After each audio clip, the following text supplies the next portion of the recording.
Hello. Today I'm going to show you how to perform a hot reset without data lost.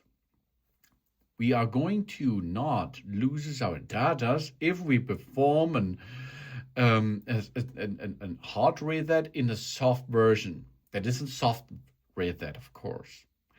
If you have trouble, that means you have a black screen, white out, or you cannot handle anymore our touch screen or something else, you can perform a soft reset to make a troubleshooting first. Okay, how we perform this? We cannot handle over there, but we have buttons over there. You can see there's a button there, and there's another button, and these two buttons are the volume up and volume down buttons. I will show you why.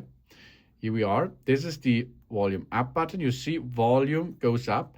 This is the volume down button. You see volume goes down. Okay.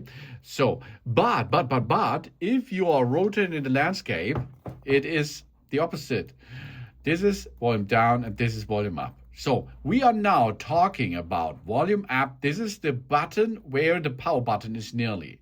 And the volume down is the button which is not nearly at the power button. Okay? Yeah, okay.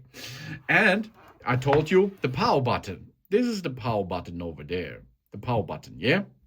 Okay, how we perform now a soft reset is volume up press, hold not long, only push it, release it.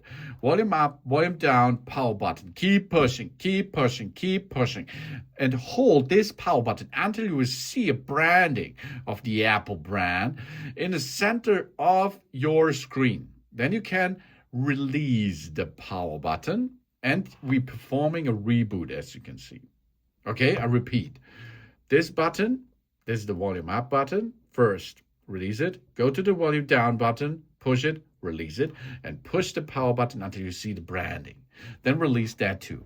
And you can enter into the system and have access with your touch, and you can use your iPad Pro M5 again. And of course, the other Apple iPad Pros without a button over there, physical button, you can perform like this again. Thanks for watching, and please subscribe me and give me a positive feedback. I hope to see you again on my channel. Done.